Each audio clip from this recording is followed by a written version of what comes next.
When the coffin of Mary Tudor was unsealed, the stench of decay rushed out like an accusation. Inside lay not just a rotting corpse, but the grim truth of a queen despised, her body betraying her as cruelly as history did. Mary Tudor was born into a world already marked by turmoil, the only surviving child of Henry VIII and Catherine of Aragon. Her very existence was tied to her father's desperate hunger for a male heir and his willingness to tear apart the fabric of his kingdom to achieve it. When she was born in 1516, England celebrated her arrival, but sighed at her gender. She was not the son Henry so desperately needed. Her early years were filled with pageantry and privilege. As the daughter of a queen and the heir presumptive, Mary was educated with care. She mastered Latin, studied French and Spanish, and even dabbled in music, playing the virginals with skill. She grew into a child of remarkable intelligence, noted for her wit and her seriousness beyond her years. For a time, she basked in her father's pride and her mother's steadfast love, but this fragile happiness collapsed when Henry, obsessed with securing the Tudor dynasty through a male heir, turned against Catherine. The king's break with Rome shattered Mary's world. She was declared illegitimate, her household dismantled, her mother cast aside. The once cherished princess was forced to serve in the household of her infant half-sister Elizabeth, treated more like a servant than a royal. The humiliation burned deeply, planting seeds of bitterness that would never leave her. Mary's Catholic faith, instilled by her mother, became the cornerstone of her identity. In the chaos of her father's marriages, annulments, and executions, faith was her anchor, yet even this came at a price. Refusing to renounce her mother or the Catholic Church, she endured isolation, sickness, and despair. Those who saw her during this period described her as pale, trembling, her health weakened by years of stress and fear. Her childhood was not merely difficult, it was corrosive. Every blow Henry struck against Catherine echoed in Mary's soul. She internalized rejection and loss, carrying them like scars.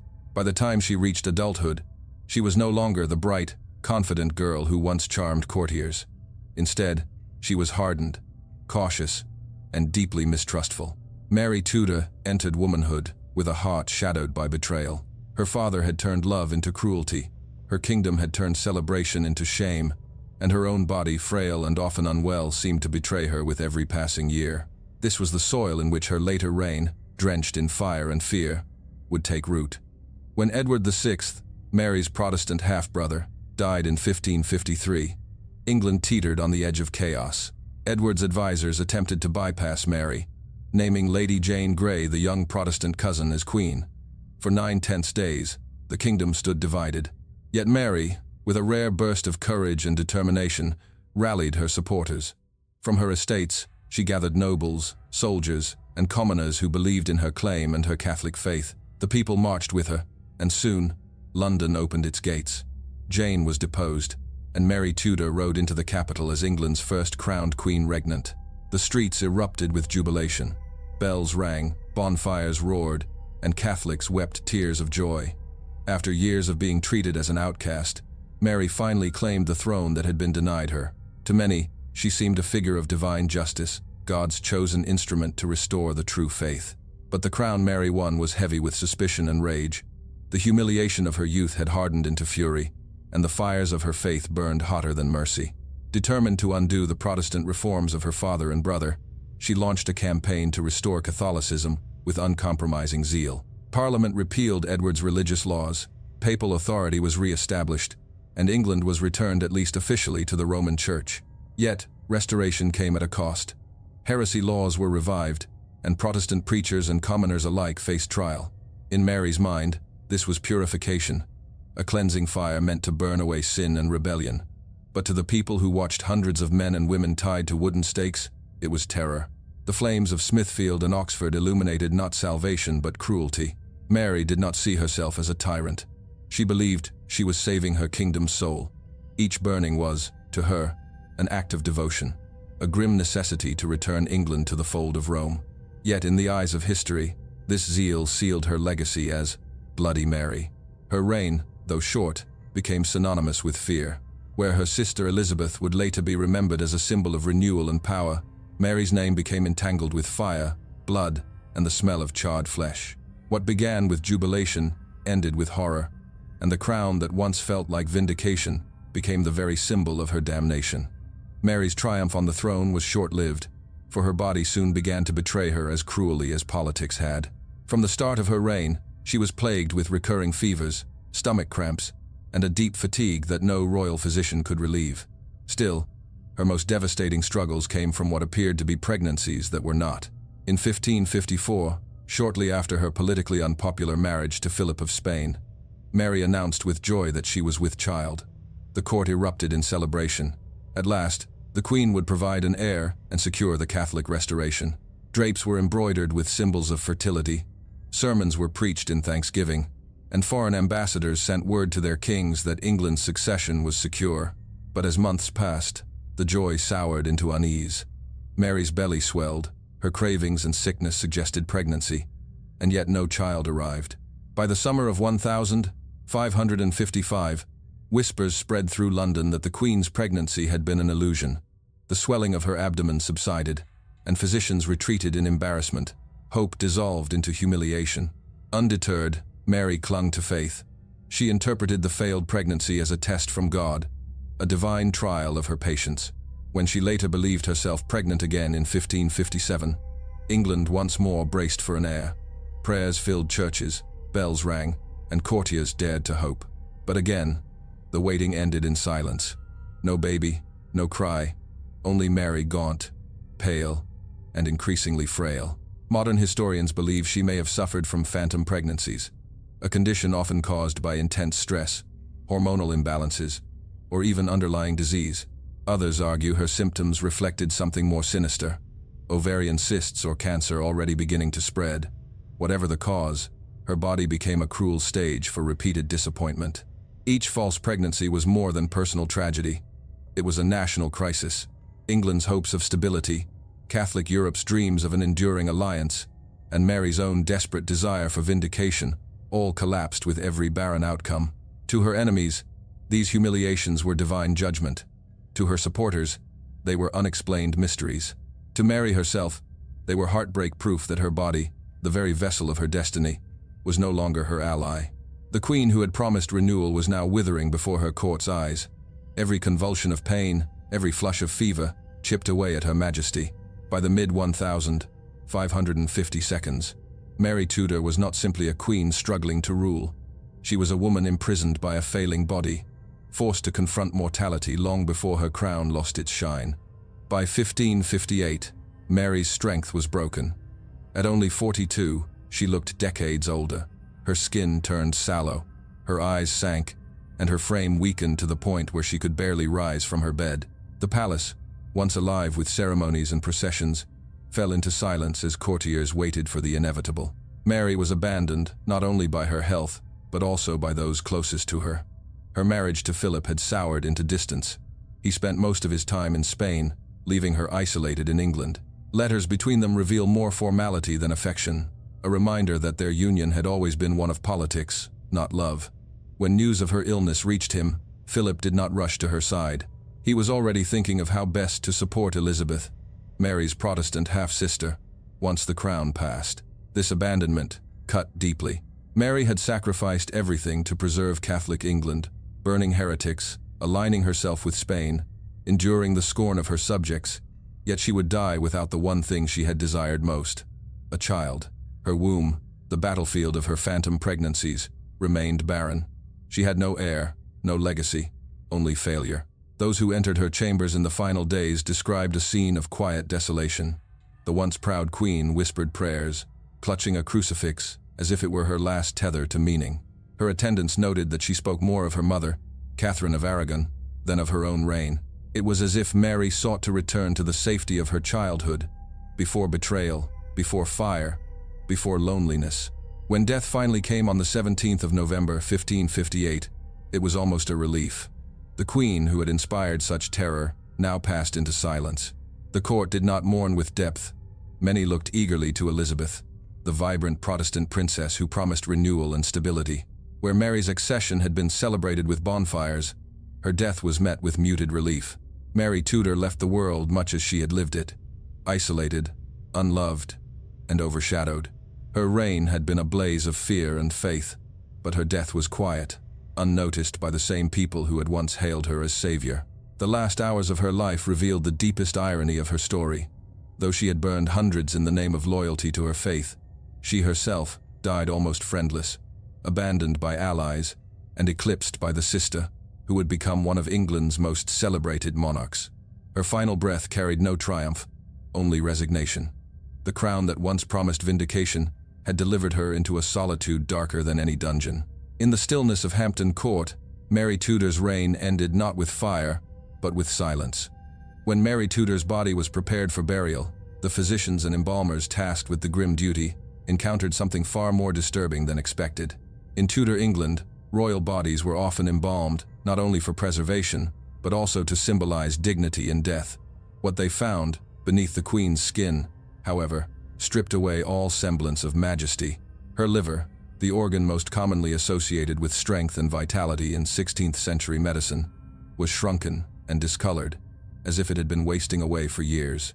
The stomach was coated in a dark, tar-like fluid that suggested prolonged illness and decay from within.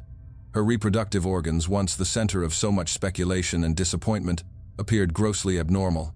Records describe cystic formations, hardened tissue, and damage consistent with long-term disease. The embalmers recoiled.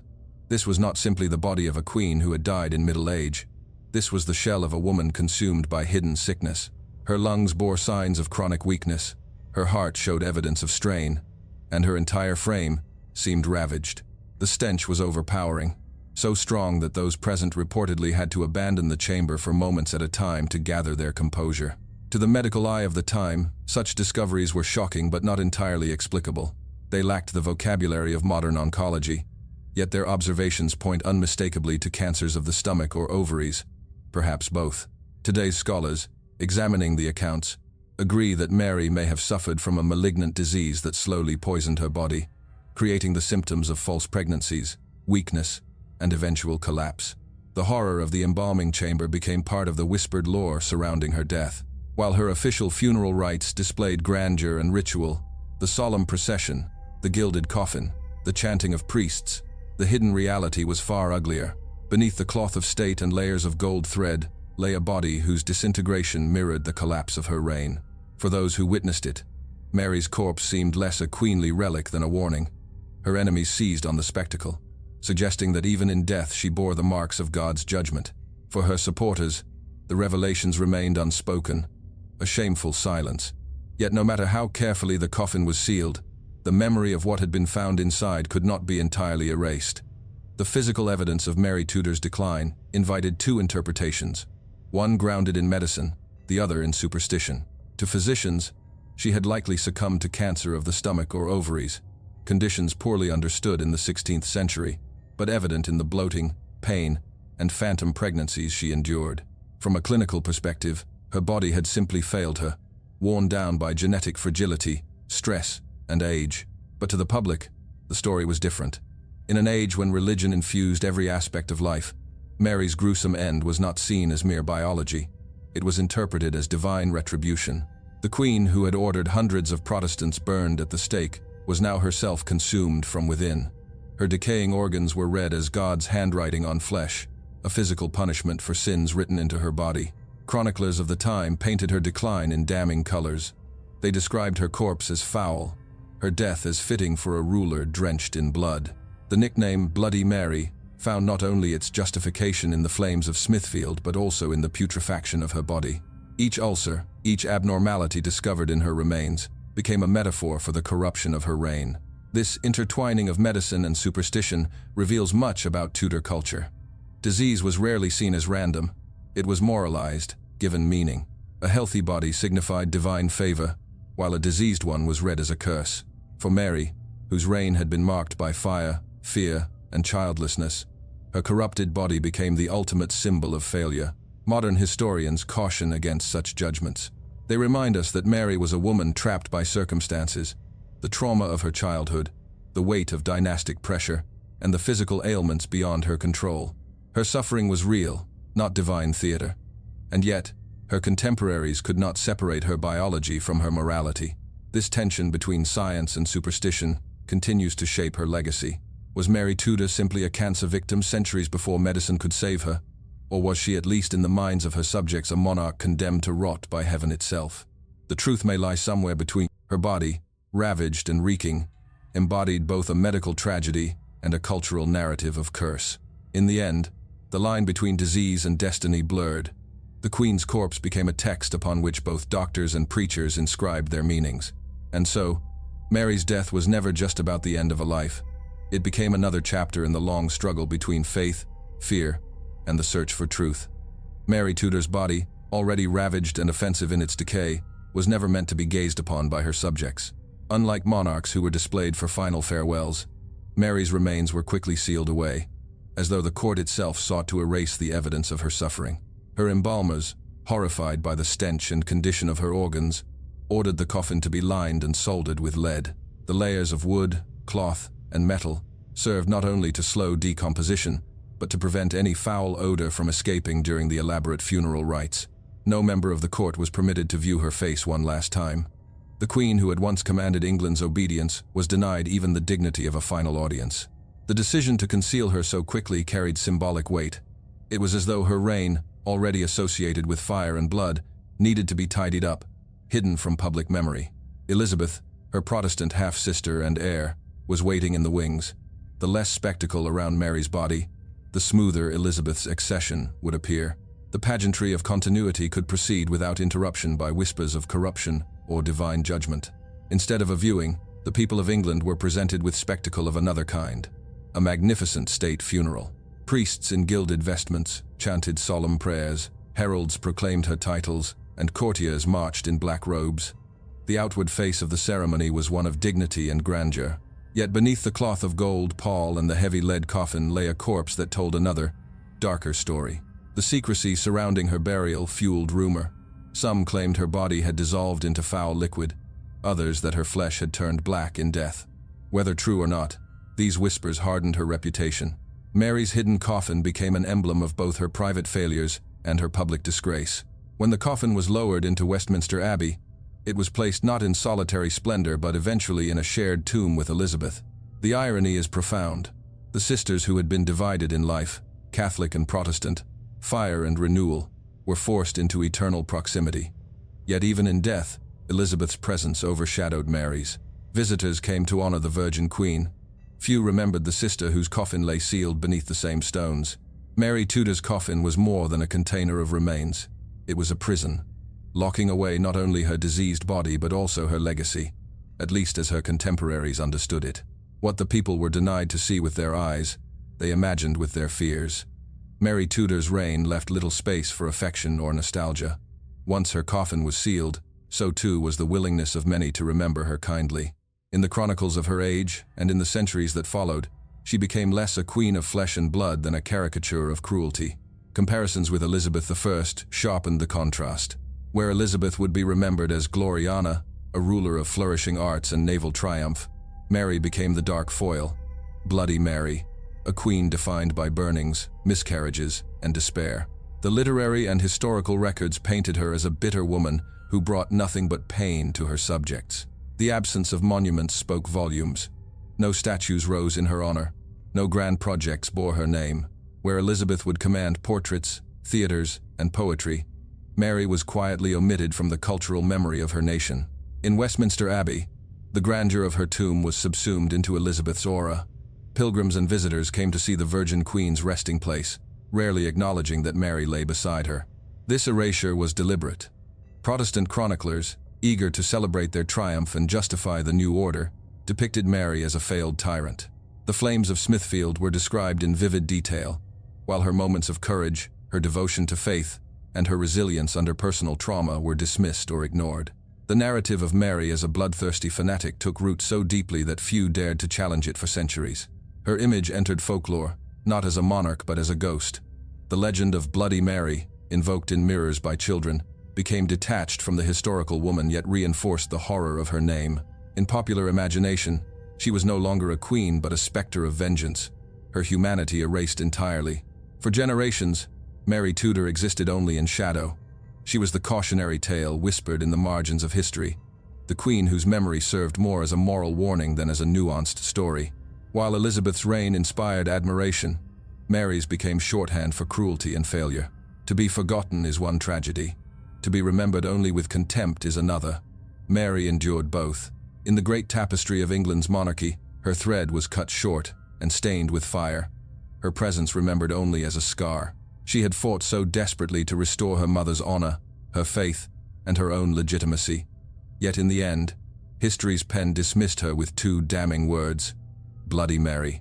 For centuries, Mary Tudor's story remained overshadowed by the myth of Bloody Mary. Yet in modern times, historians have begun to peel back the layers of propaganda and prejudice that shaped her legacy. They look not only at the queen who lit the pyres of Smithfield, but also at the woman who endured betrayal, loneliness, and crushing expectations in a world hostile to her very existence. Mary's childhood was defined by trauma. She was declared illegitimate by her father, Henry VIII, and forced to watch her mother, Catherine of Aragon, cast aside. That sense of rejection and isolation colored every decision she made as queen. To see her reign only through the fires of religious persecution is to miss the deeper truth. She was a woman trying, however desperately, to restore the faith and dignity she believed had been stolen from her family. Her phantom pregnancies, once the subject of ridicule, are now viewed through a more compassionate lens. Scholars suggest she may have suffered from ovarian cancer or another medical condition that created symptoms tragically misread as signs of fertility. In this light, the Queen's supposed delusions appear not as madness or divine punishment, but as a woman's desperate hope betrayed by her own body. Her political choices, too, are reassessed. While her marriage to Philip of Spain is often seen as a blunder, it reflected the limited options available to a female monarch in the 16th century. She sought an alliance powerful enough to secure her throne in a time when her legitimacy was always questioned. Her harsh persecution of Protestants, though indefensible by modern standards, was not unprecedented in Europe. Across the continent, rulers wielded fire and sword in the name of faith. What emerges from these re-evaluations is a portrait of Mary as more than a tyrant. She was a woman scarred by her father's cruelty, shaped by her mother's steadfastness, and driven by a need to belong to her people, to her church, to history. Her reign may have ended in failure, but her story resonates as a tragedy of circumstance as much as of character. Today, scholars speak of Mary Tudor not only as a queen consumed by bitterness, but as a human being caught in the impossible cross-currents of dynastic politics, gender prejudice, and religious upheaval. She may never escape the shadow of Bloody Mary, but within the discipline of history, her voice is being heard again, softer, more complex, and far more human. What, then, did they truly find inside the corpse of Mary Tudor? Not merely the shriveled organs and foul decay described by her embalmers, but the deeper story of a woman undone by fear, longing, and the merciless weight of power. Her body told one tale: cancer, disease, and the slow collapse of vitality. But her life told another: a heart scarred by betrayal, a spirit consumed by religious certainty, and a queen caught between a past she could not escape and a future she could not secure. In her pain and isolation, she became the mirror of her age, an era torn apart by faith, ambition, and blood. Mary's reign is often judged by its failures. No heir, no legacy, no triumph of faith. Yet to view her only through those failures is to miss the fragile humanity beneath. She was a child who adored her mother, a woman who longed for love and recognition, a queen who believed she was defending truth, even as she condemned her people to the flames. In the end, what rotted inside her coffin was not simply flesh. It was the weight of centuries of hatred, the burden of a dynasty that demanded too much, the grief of a woman who never knew peace. When we imagine the sealed lead coffin lowered into the abbey floor, we see more than the death of a queen. We see the burial of dreams, of fears, of a life that could never reconcile hope with reality. To revisit Mary Tudor now is not to absolve her, nor to glorify her, but to recognize her humanity. She was not just Bloody Mary. She was also the daughter of a discarded queen, the sister overshadowed by a legend, and the woman whose own body betrayed her as much as her people did. Her story reminds us that power cannot shield anyone from suffering. Thrones may glitter, but inside the coffin lies only decay. And yet, even in decay, there is meaning. Mary Tudor's corpse whispers a truth that history too often forgets. Rulers are mortal, their sins and virtues alike etched in fragile flesh. The stench of her death was real, but so was the pain of her life. And if we listen closely, beyond the flames and the curses, we can still hear the echo of a woman who wanted, above all else, to be remembered not as a monster, but as human.